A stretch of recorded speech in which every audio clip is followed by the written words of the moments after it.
All right, what's going on, everyone? Welcome to another edition of the Vicktory Life Legacy Spotlight. Today, we have a very special guest. We have a woman who I grew up with, went to college with, and I've known for a long time. She is one of the top clinicians, not just in the mental health field, but in the field of counseling and therapy. She works and has her own practice down in the Richmond area, discovery, counseling and consulting. Laurie Mans is with us today, and she is a very, very special friend to me, but she's a top clinician, as I mentioned. Laurie, how are you doing today? I'm doing just fine. Thank you for having me. Yeah, so I appreciate you jumping on. Today, as I mentioned to you, Laurie, we're going to talk very seriously, but also provide some insight on this topic that doesn't just affect the clients that you and I work with, but it affects everybody. When Mhm. people hear the word trauma, often a lot of times we think about a car accident or something extravagant where, I almost died, or I was stuck in the elevator for, 11 hours. But you specialize in trauma, and we're going to talk a lot about that, especially in the times we're in with the racial tension and the oppression that's coming to light, and statues are being torn down, people have been quarantined, so domestic violence rates are going up. But before we get into the crux of our discussion today, let's talk a little bit about where you from, what you grew up doing, and how did you get into the counseling field. Let's talk about your development and what made you want to go into this field. Well, I grew up in Newport News, Virginia. So I know we have sort of a long-standing history between Newport News and Hampton. Um, but growing up in Newport News, and I think just from a young age, I saw my parents both as like helpers, like they were very much invested in helping people, doing things like within the community. And I think that just is part of like what innately kind of drew me into counseling. There's a part of me that loved being a listener. Um, I appreciated hearing people's stories. And I was always just interested in like human behavior. And I remember that being something I always did. Like I was an observer, I always paid attention to things. And studying psychology in undergrad, those are just my favorite classes. I just always enjoyed hearing theories and hearing how certain situations could kind of impact how people behaved, how they thought. Um, and so it was something I just seemed like I was always interested in. I could hold secrets. I didn't have to necessarily go out and tell people stuff. And that's essential in therapy because we have to, keep confidentiality at the forefront of all of our work. And I think what gravitated also is that growing up and, being a Black woman in a family of strong Black women, I would oftentimes see, the struggle of like anxiety and depression, but it was never called that. I knew it wasn't right. I knew we kind of saw things differently. But I just kept thinking about, well, if this is going on, I want to learn what it is. I want to be able to have solutions and strategies to deal with it. Also, too, knowing that, a lot of our community deals with substance abuse. So with my life experiences and then sort of coupled with taking a few classes, talking to people who were already in the field, I just decided, I'm going to go in and learn how to do therapy. And so I went to Virginia Tech for undergrad and then went on to Radford for my master's degree. And I'm a licensed professional counselor and a certified substance abuse counselor in Virginia. And I've been LPC for 17 years. In fact, that's a long time. Yes, I know. um, but I've been in the field now, I would say about 20 years in different capacities. And each job that I've had, it's been like a learning opportunity for me. I started out doing intensive in-home and working with high-risk kids and their families.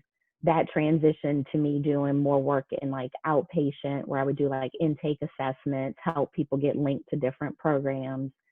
Um, I've worked in hospital settings for acute treatment. I've done residential treatment work. And most notably, I've just been doing outpatient therapy probably for the last 8 years. I did the management part as part of my career, managing programs, doing some program development. but I missed out on the client work. So that's what led me to private practice, and then being a part of a group practice with discovery counseling and consulting. Awesome, man. And like I said, you are, I've seen your work firsthand. I remember back at Tech, I think we had a few psychology classes together with the great Dr. Jones, Yes, who love Dr. Jones. I love Dr. Jones. I still see him when I get a chance to get back to Virginia Tech, and he still buttons his shirts all the way to the top. And, Talk about safety and yes. seat belts. Actually, I saw him one day. I was working out. I was at the gym, and he was on TV. They were talking to him. He was on the news, and they were talking to him about what you specialize in, trauma. And years ago, when I had him as a professor, he was one of the first people that talked to me about where I'm from, and he was showing us videos in the classes about trauma and guys that had served in the war. And that's when I began to realize, in my 20s at Virginia Tech, that growing up in Hampton in the neighborhood Shell Road, and then one time living in East End Newport News, I was exposed to traumatic events, seeing guys get shot and seeing crime up firsthand. But before I talk about like how it relates to me and so many people I'm familiar with, can you just define what trauma is and just the spectrum of what it entails as far as feelings and emotions? Because that word is thrown around so much, but it's not just something that, people, oh yeah, I fell off my bike, that's trauma. No, you just fell off your bike. But what is trauma?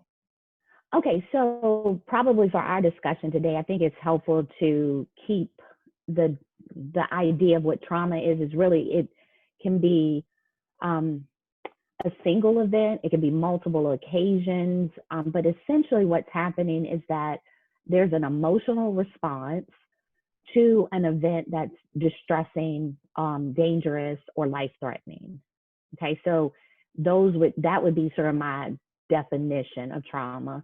And it can be, like I said, it can be a single event, or it can be multiple occasions of things that culminate to a person experiencing multiple traumas. But we oftentimes interchange PTSD, where people will communicate like PTSD and trauma interchangeably in our culture and our society. And they are very similar. There's a tremendous amount of overlap. And in order to have PTSD, you have had to experience a trauma, but they are different as well. And so, where they overlap, where they differ, that'll be a good part of our discussion today.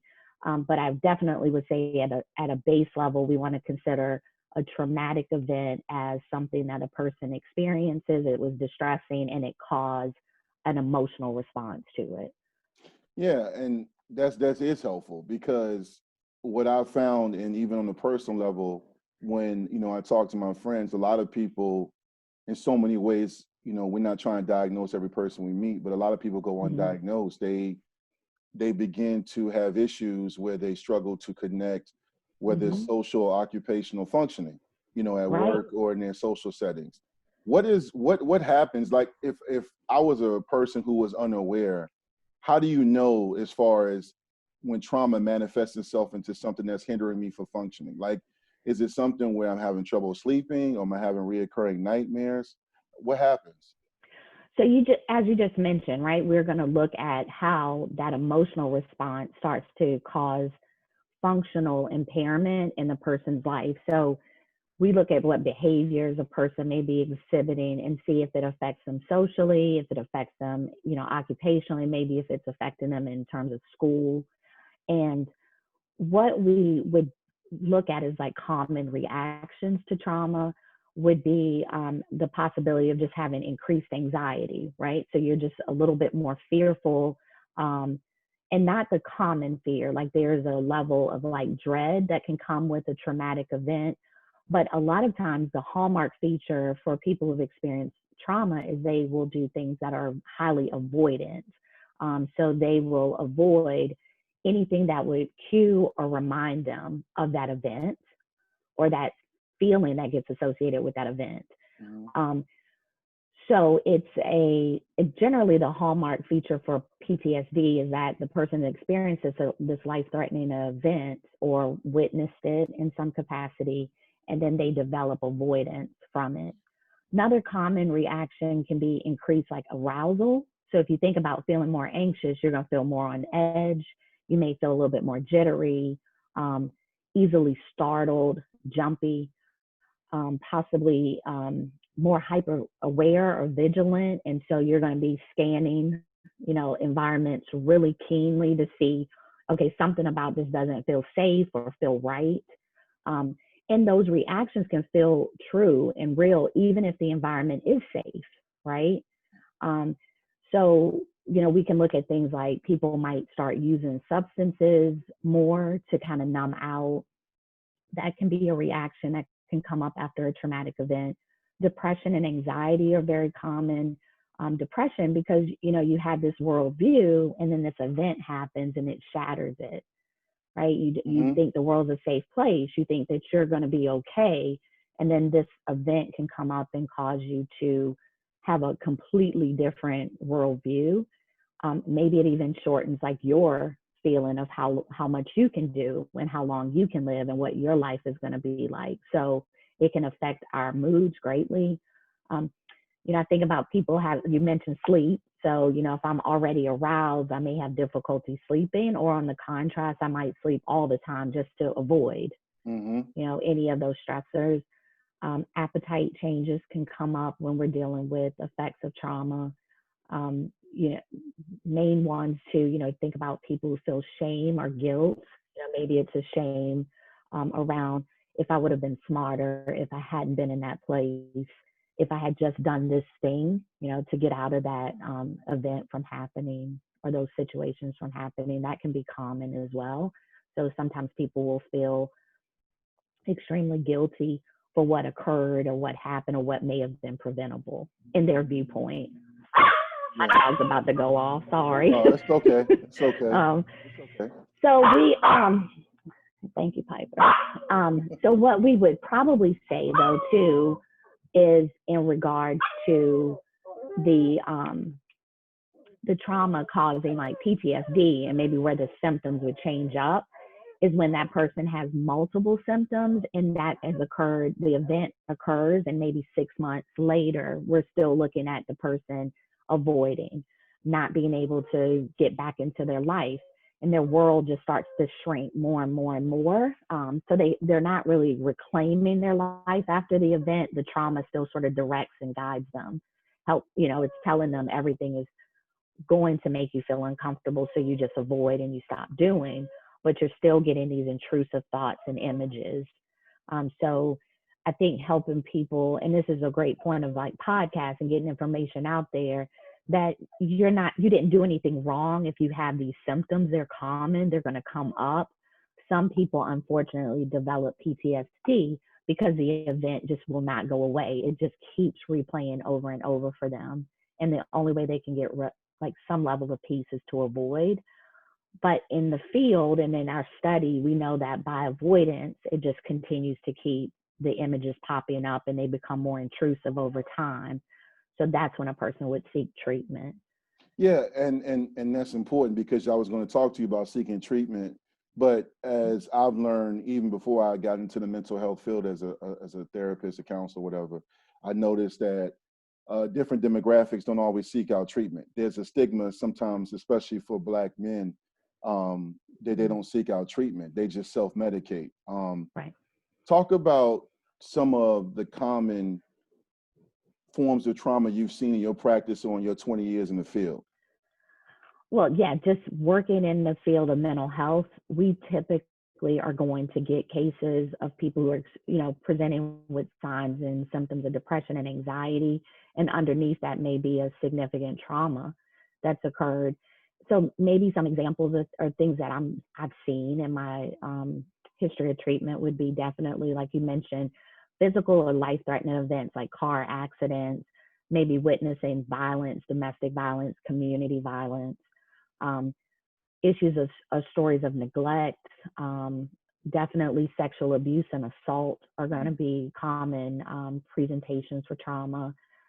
Medical trauma, I've treated people who have had serious medical diagnoses, and even if they survive the the medical diagnosis, then the psychological trauma that comes with that fear of losing their life can manifest in PTSD type symptoms.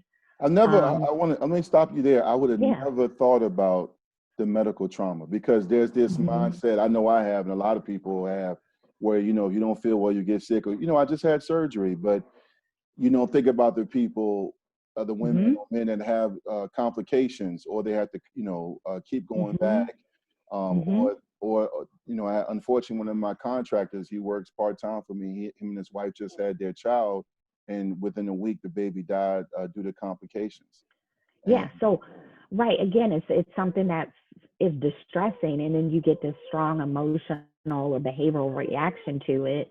So, we definitely want to keep in mind that now not every trauma develops to PTSD, but these are traumas, you know. So, other ones, you know, I definitely would tie in like bullying, school violence. That's a common one that you will see in our culture. Um, servicemen and women will deal with trauma that comes from military service, right? And combat stress. Even police officers, their jobs can be very stressful and in regards to safety. And I know a lot of people are like, oh, we hate the police right now, but their jobs do involve a lot of witnessing and interacting with levels of trauma. Um, I would even say, you know, cases that have been really tough is seeing kids like removed from homes, maybe placed in child welfare systems, um, forced displacement with like people who are refugees. You definitely have to take into account people who have been in war or been, you know, experienced forms of terrorism. And right now, we're kind of going through sort of a global pandemic with COVID-19. And then you look at our systemic racism issues in our culture. So racial trauma kind of comes through, you know, that's a historical thing for people who are Black and brown, and any really minority group, that, you know, the trauma is connected into the way that the government or components of the government have kind of created systems to be unfair, unbalanced to people. So, and that could be intergenerational losses, right? So we can look at all of those. And I would say clients that I have come in contact with over my 20 years of service, we assess every client I meet with, I'm assessing like, what have you been through in your life mhm. that you deem to be a traumatic event? And again, you're right. Some of them vary from, oh, I've never been in anything traumatic, you know, because they don't have an understanding of what trauma is, or if they see themselves as surviving really intense, stressful environments, they don't want to be seen as being victimized or fragile. So we still have to go back to saying like, but did it impact you, whether you survived it or not? You know, if you're here in my office, you survived. But part of it is educating our clients around how these events can be so empowering and at the same time very harmful in our wellness and overall ability to take care of ourselves and make it through. So yeah, we're assessing for that at every appointment, initial appointment, just to see how that could be impacting the client's presentation in that very moment. No question. And before I ask you about your treatment modalities, when a client comes into your office and recognizes they need to be assessed and then go forward Mm-hmm. with some form of counseling and treatment, what are the long-term effects? Because what I've learned over the last several years in being a father, a coach, and a counselor and someone that works in the field is that, you know, even though I've, for the most part on the surface, been successful, I look back on my childhood and adolescence, and I recognize that I witnessed a lot of things that weren't quote unquote normal. Like, you know, when Mm-hmm. I met different people from different parts of Virginia and other parts of the country, they can't really relate to going out to a place like McDonald's, aka Black Mac in Hampton, and Mm-hmm. seeing guys get jumped and people pulling out guns, and in places like Pine Chapel and Eastern Newport News and different neighborhoods, when you see a lot of things, even, you know, seeing the yellow tape and knowing somebody just got shot, those things somewhat make us guarded. I have a mutual, Mm-hmm. we have a mutual friend. I told him I was going to bring you on. He didn't want me to say his name, but he wanted me to ask you, is it trauma that he has been racially profiled and followed by the police and different things he's experienced, and he's very guarded, and when he sees the police he gets very anxious? Is that classified as trauma?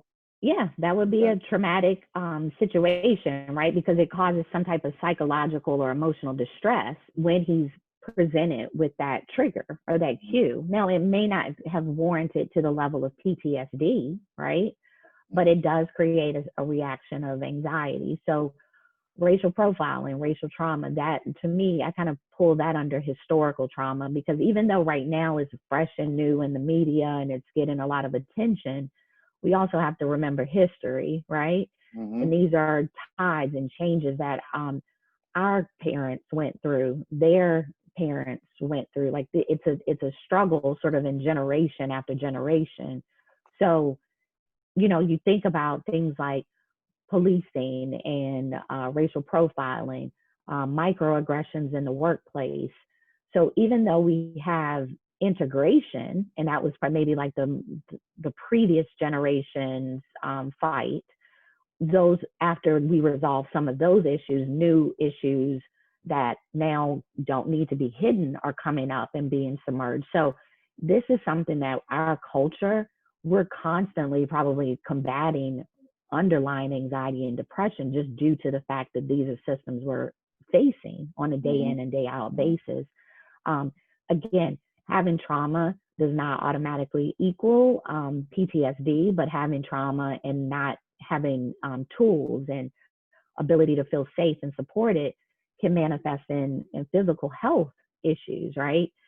So there's a lot of research that's showing people who endure higher levels of childhood stress and stressful events can end up manifesting things like high blood pressure, Mm. diabetes, heart related conditions, right? And so maybe our health disparities are also sort of tied into the fact that we are dealing with systemic issues with racism that then make us more likely to produce higher stress hormones. And when we What? have higher stress Okay. hormones produced, then we're developing more medical Okay. problems. Because I was going to ask you that, because you're the second clinician I heard say that. Especially Hmm. now with all the heightened sensitivity and awareness occurring in our country right now, you have more Hmm. people in our profession like yourself going on XM radio, going on television shows, and I've heard that, and Hmm. I'll be honest with you, when you hear that and you read that and you study it, I never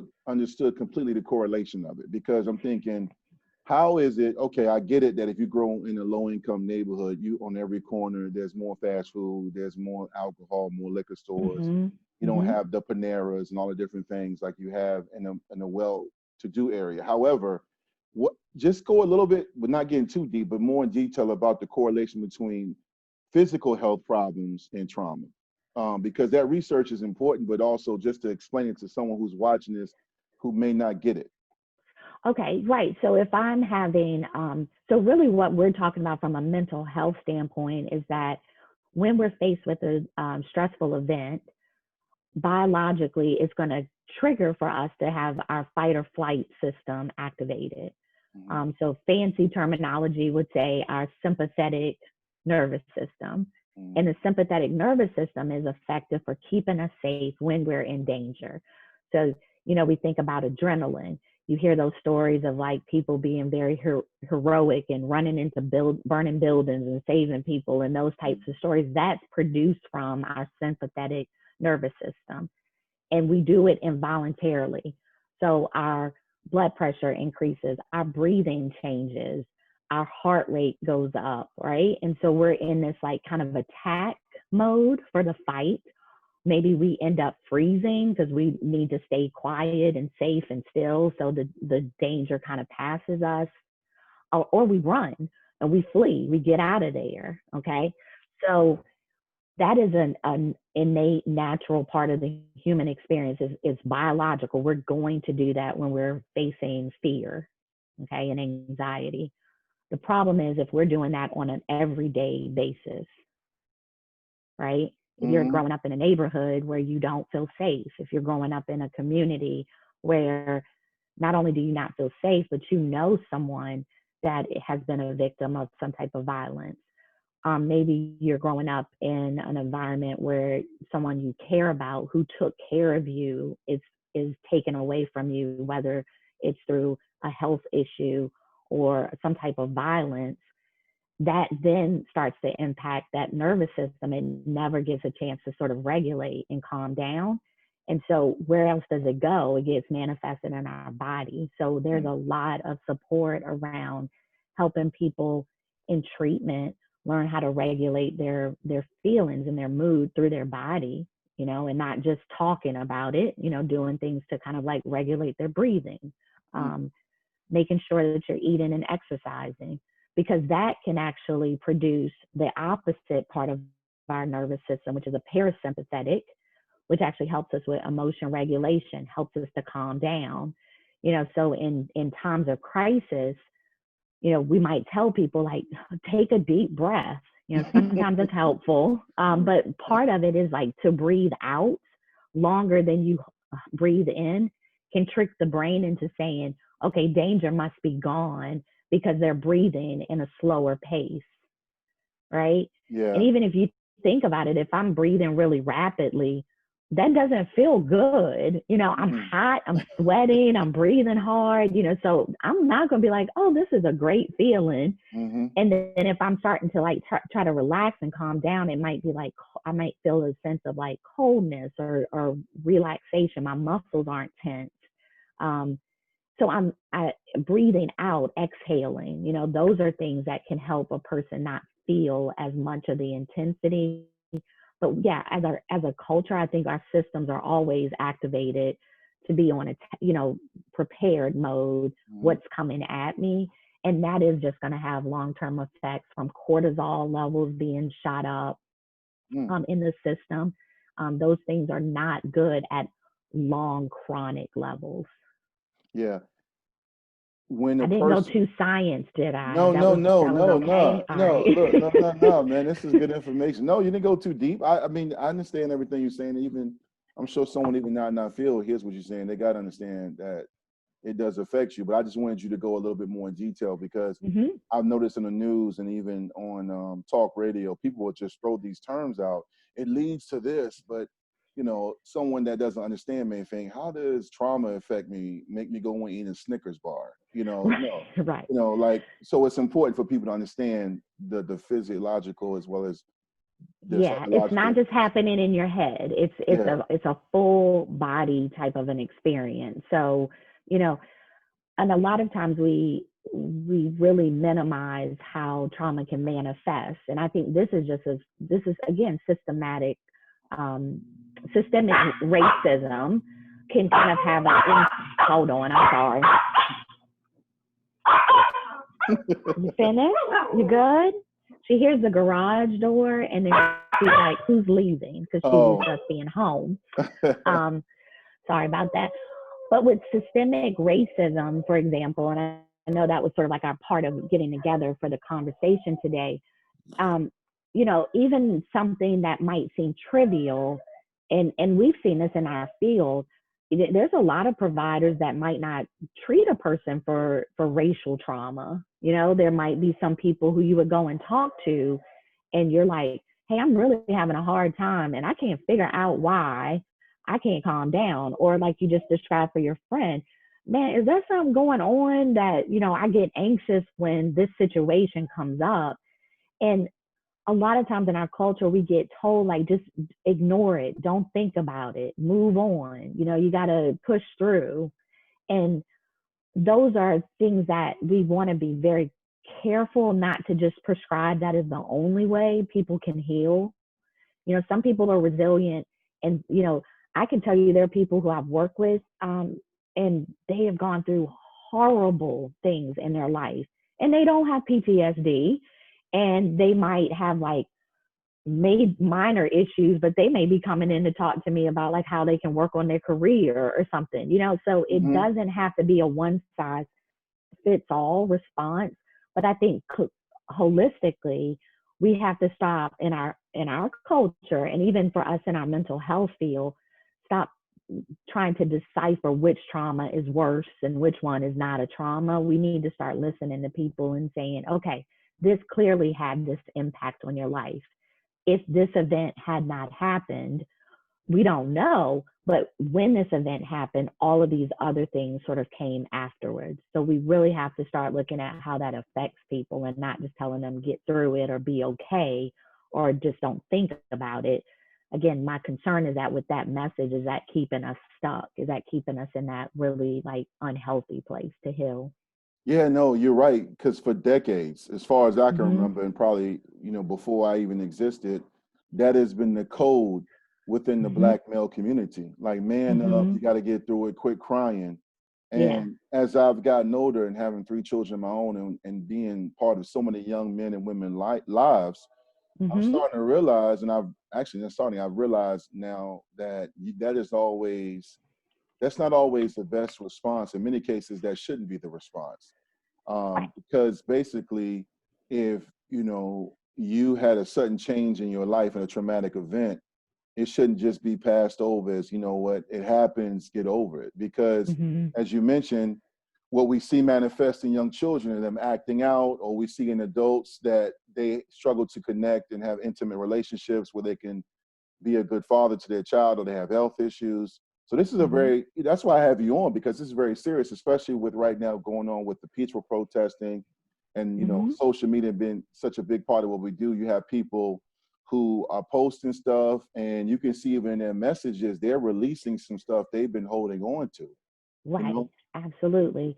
And you don't want to minimize what people's um, hurt is. You don't want to say, well, that's something that's really uncomfortable for me, so stop talking about it. I think we have to look at it on both sides. Like I'm not really a strong proponent for post every video that comes across your feed that is Mhm. traumatic, because you don't know what other people are going through. I I do ask people to, maybe put like trigger warnings up so that it gives Mhm. a person a chance to sort of step away if that's not something that they feel that they can tolerate. Um, and again, there are some people who will sit and watch that and consume those types of stories and that type of like harm being done on a nonstop basis. And to me, that's not healthy, but I would just need to know like what function does that serve in your life. So instead of just coming in and saying, turn it off right now or don't talk about it, it would be like, what do you get from that? Like, is that helpful? Where do you, what's the intention behind doing that and watching that nonstop? And we're getting a double whammy. Like I said, we have COVID, which is affecting the Black and Brown communities at such a high rate. Then you turn around and you have um, the police brutality and the protests, and it's like pouring gasoline on a fire, right? And Yeah. so people are posting and writing and releasing, and you're right, it's coming at us nonstop. And then we're home, we don't have as many of those distractions, or we're home trying to make work, we're home not with a job, so there's just so many things right now that I think as a community and as a culture we're going to be grieving and dealing with, um, even once we get a vaccine, even once the media stories start to die down and we start to get more of those distractions back in life. I don't think we can just like turn a blind eye to how is that going to affect us in the long run, and how is that going to affect our community.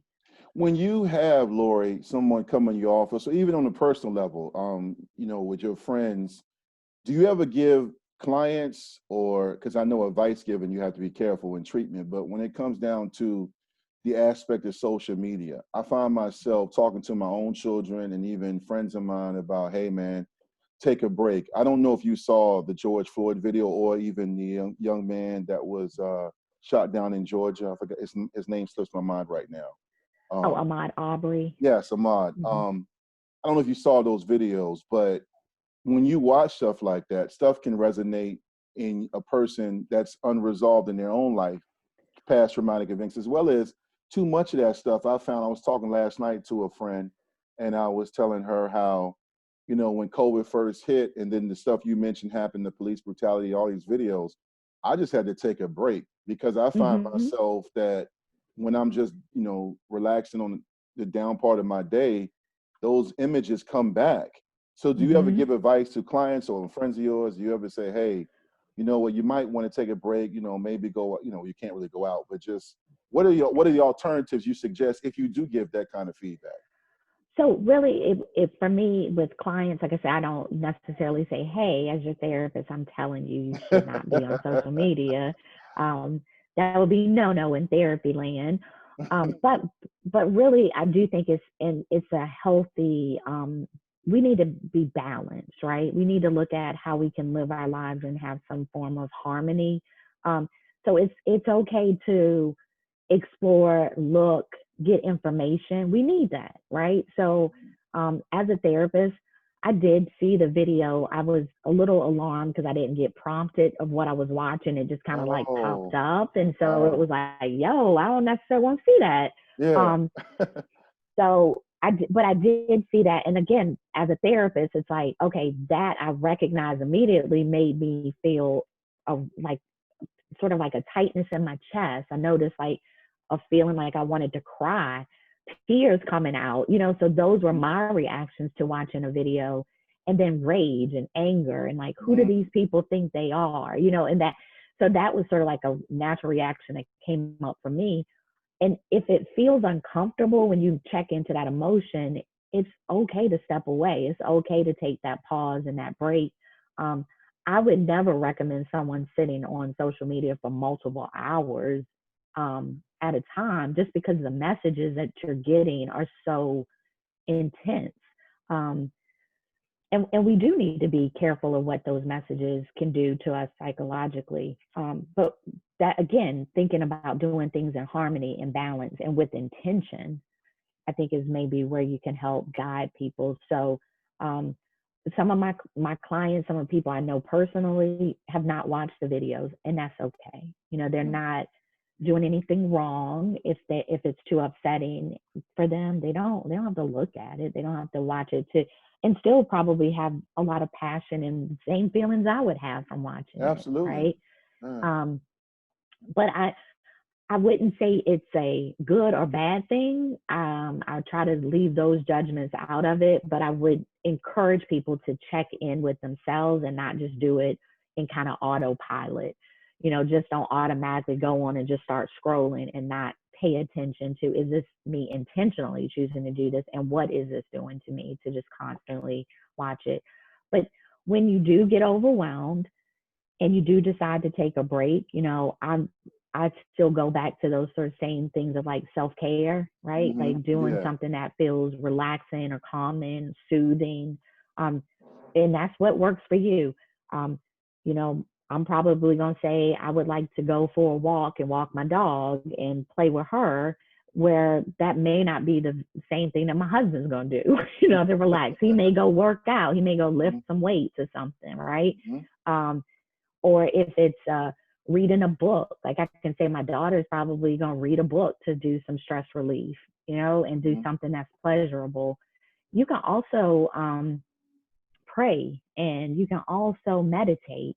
You can do things like exercise, eat well can be a component of self-care, calling a social support, someone that could let you just talk about something random and funny, or somebody who's going to say, okay, you know, I'm feeling really sad right now. What can I do about that? And that person listening and being like open to hearing your perspective. So it's lots of ways we can take little pauses, you know, Hmm. activities. Like for me, I love watching movies and TV. Me So too. sometimes Me that's like too. a nice little reprieve Yeah. from the world. You know, I can kind Yes. of get, you know, watch a comedy, and then all Yep. of a sudden that mood that was really sad and depressing is at least lightened for that moment, right? Yeah. Yeah. To what you're saying, and it's this is great because it confirms what I've been telling some of my friends, Mm-hmm. because I've had to remove myself, not so much from some group chats, but like, you know, just with Facebook and Twitter.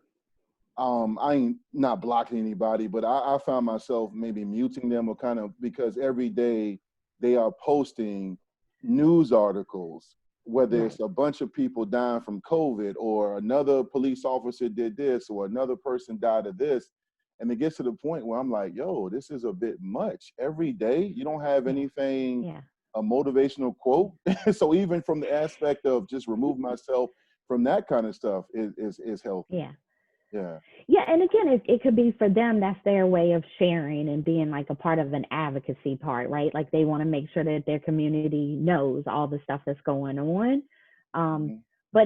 but I don't have to necessarily let that control me. I don't have to open the link. I don't have to sit there and read all of the comments. There is still some level of choice that I can have Hmm. in how I'm going to respond to things that can be stressful for me. Yeah, Hmm. do you think, and again, I don't want to put you on the spot because this is a very broad question, but do you think from your professional, even personal viewpoint, in essence, social media can be a tool, an asset, or it can be detrimental? Because I find that in my line of work and even just people I talk to, you can see somebody post a picture and they can post on Instagram and Facebook and Twitter, and you can get the perception everything's all good, but it's really Hmm. not. You can get the perception that every police officer or everybody is racist when they're not, right? Right. So in a lot of ways, it can be detrimental or misused if you don't handle it right or receive it well, correct?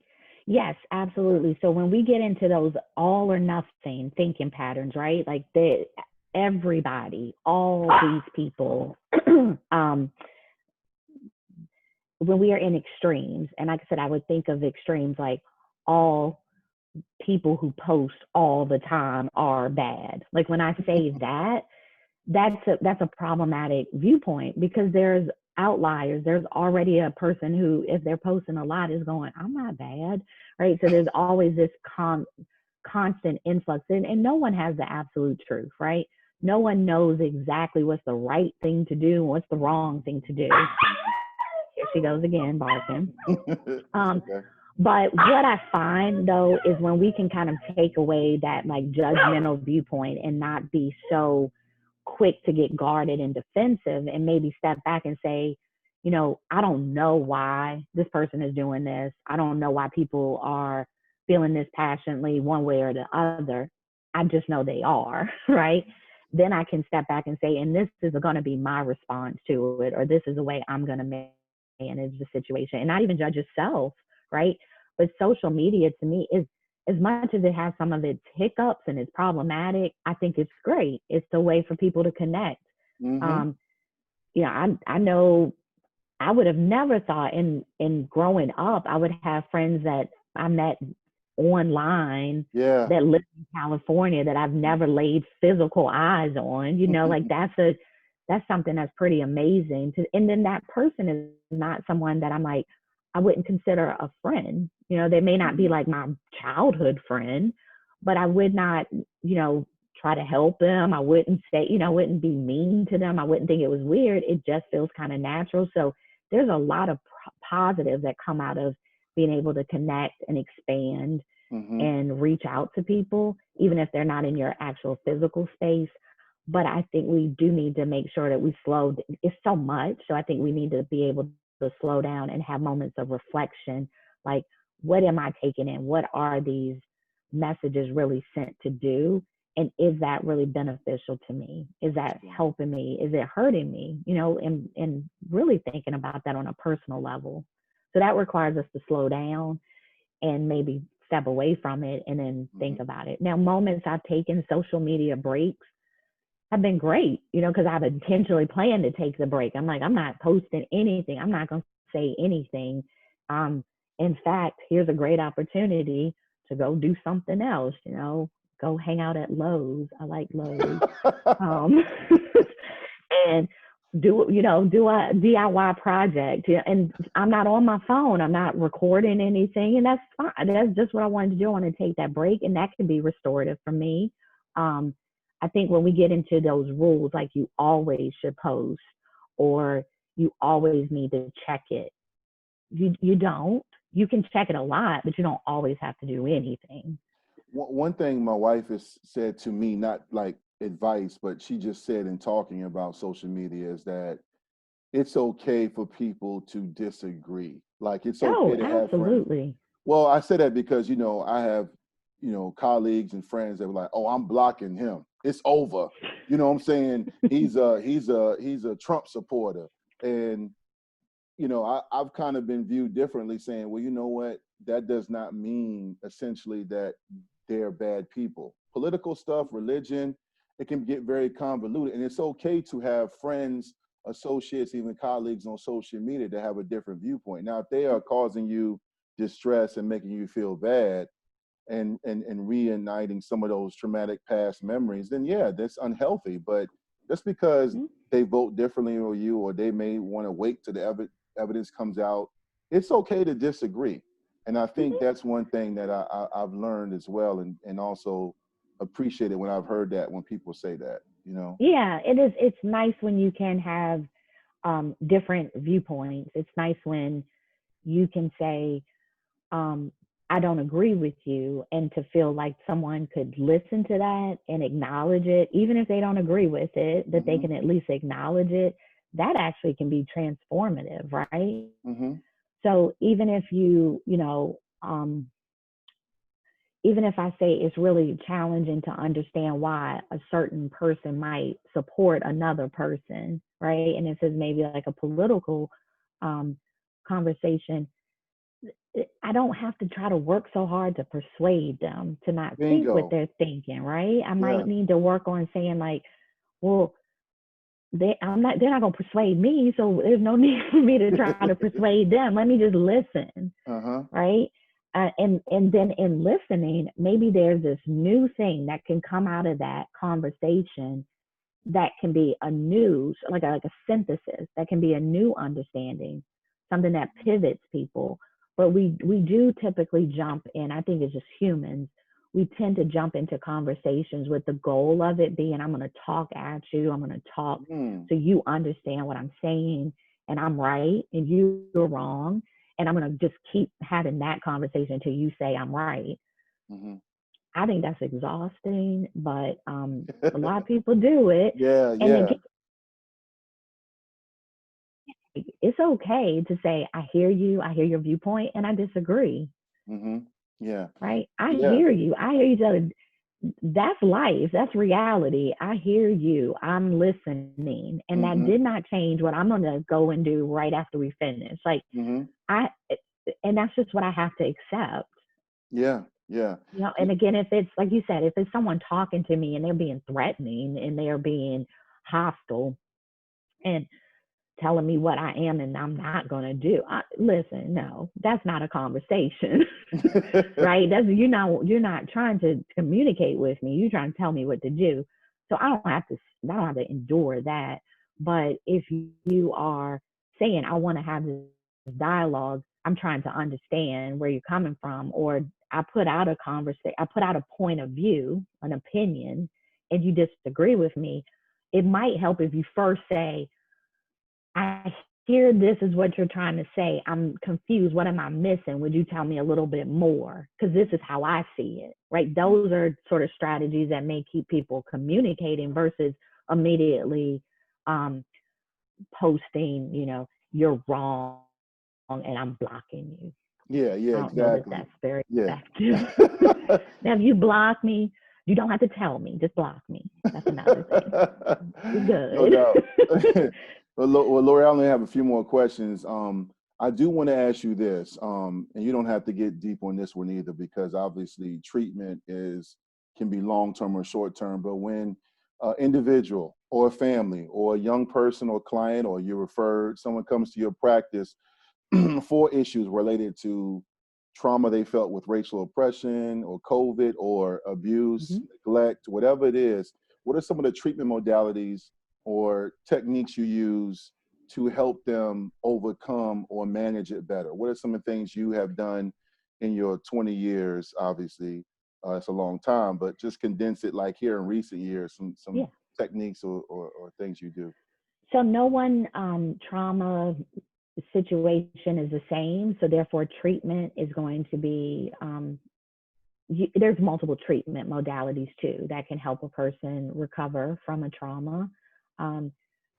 First you definitely, like I said, we'll just assess and see what the person's current issues are, how impaired the symptoms are and whether it resolves in the person being diagnosed with something like PTSD.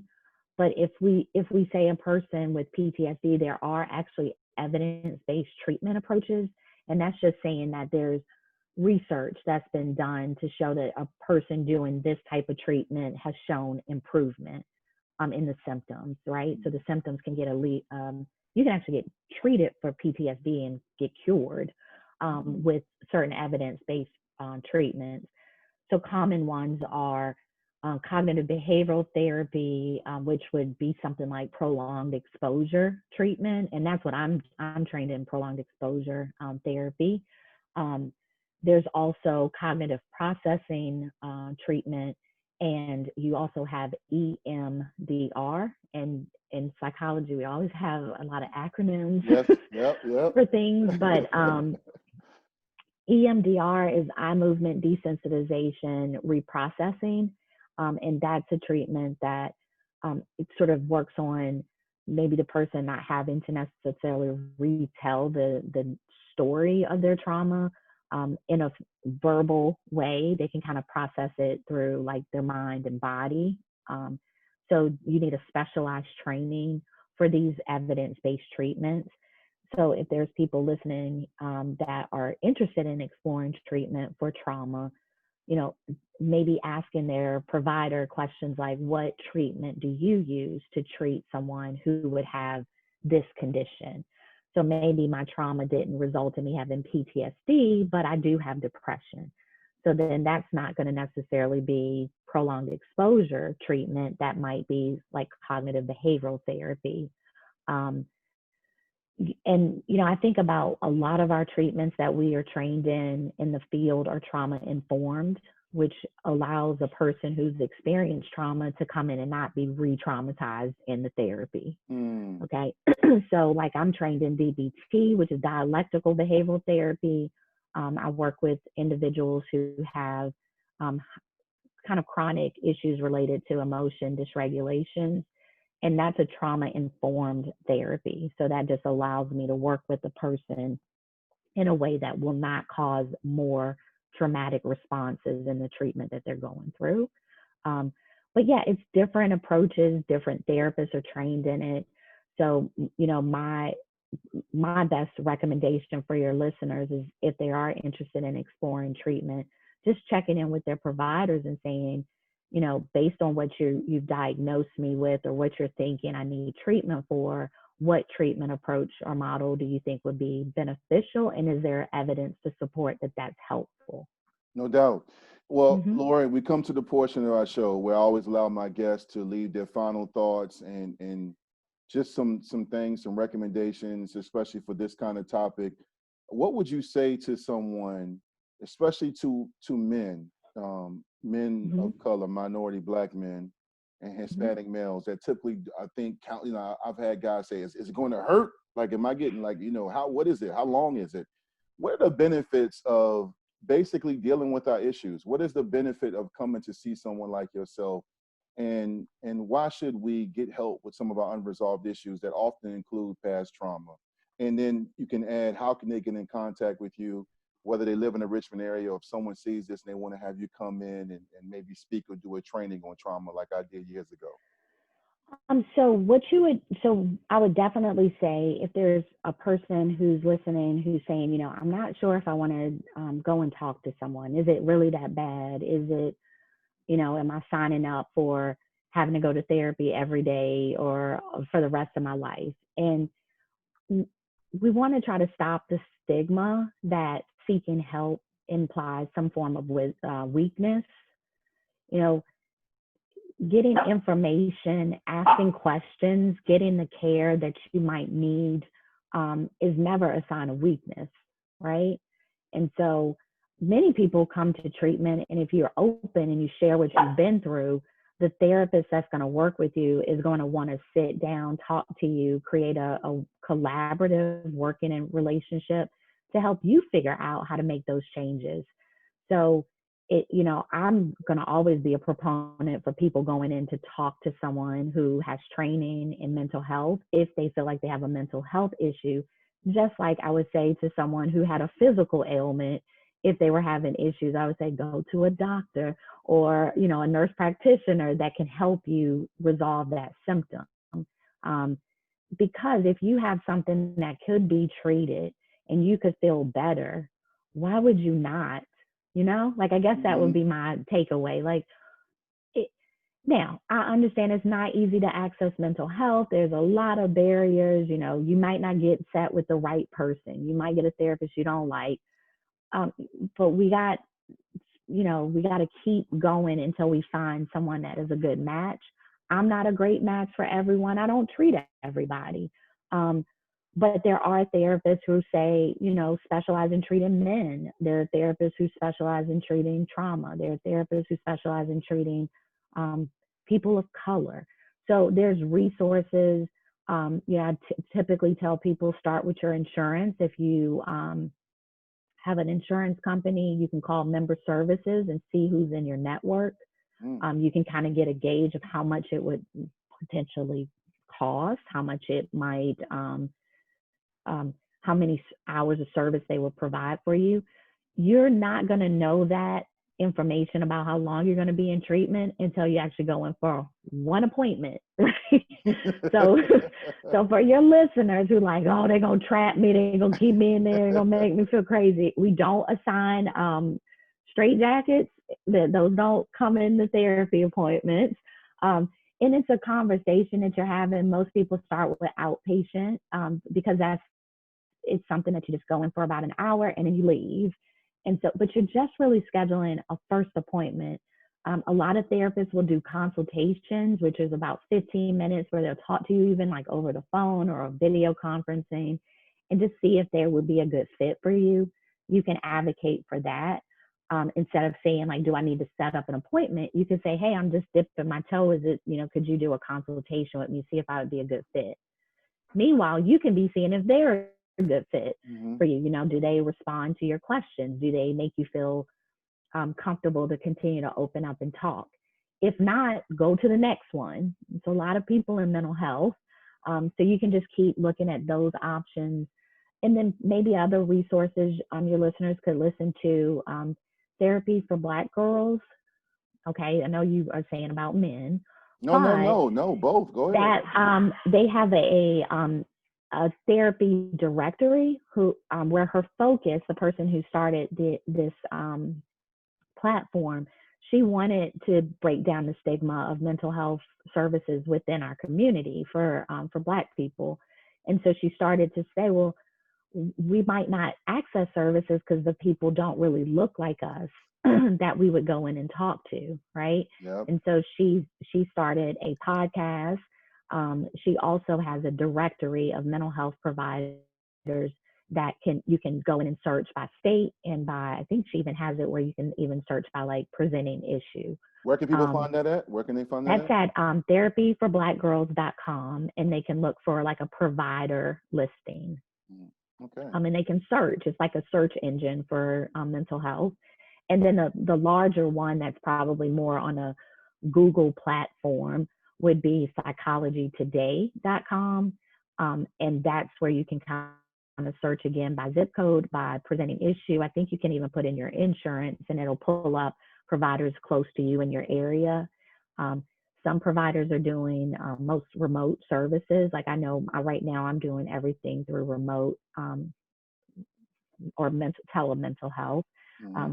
But there's some people who might be doing some modified office visits. But yeah, it's good to go. Maybe one other thing I'll sort of put in a plug for, if you are feeling like you cannot solve the problem on your own, if you're feeling like the solutions that are coming up for you are very drastic. Like I always worry about people whose solution is suicide or taking, harming themselves or doing things like staying high or getting drunk to a point where they can't function.